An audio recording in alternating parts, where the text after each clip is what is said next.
First thing that I was told was that Joe had killed her.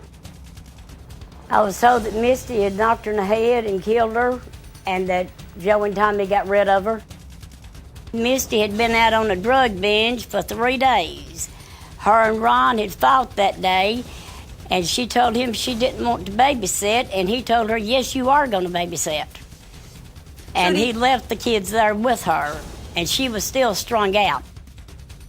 So you also think the conspiracy extends to Ron? You think it's 4 people involved in the conspiracy? Yes, ma'am, I do. So Jim, as Tommy Croslin's attorney, what do you think of all her stories and the inconsistencies in those stories?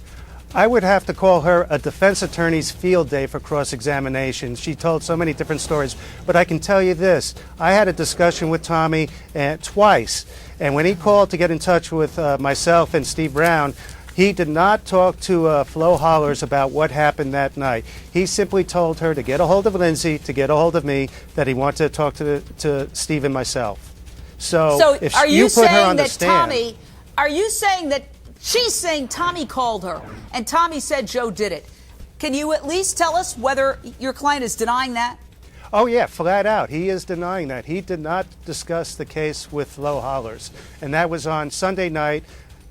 Flo, from my understanding, got a hold of Lindsay, Tommy's wife. Lindsay got a hold of me. And then we discussed everything on Monday morning.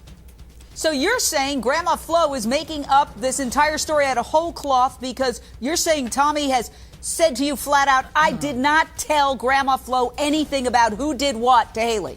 This is what Tommy told me. Now, what about the fact that Grandma Flo says Misty called 15 minutes after Tommy? Everybody's found that very odd, that they should both be behind bars for such a long time and then within 15 minutes of each other all get it into their heads to call Grandma Flo. Well, that in itself tells you something about the quality of information that you're getting. These people do not have communications between each other. I think after the Anthony debacle with the letters going back and forth, I think the correctional facilities have tightened up on inter-prisoner communications. So you just have to look at the content that this lady's putting out. Well, it's Jim, just not consistent. Let me just say this. The reason why people are taking her seriously is that cops did go down to the river and they did search for several days and spent huge amounts on divers. What do you... Based on Tommy's discussions with him, with the FDLE and Putnam County on Monday night, April 11th. In other words, Tommy knows something, but you're saying he's not responsible, but he knows what happened?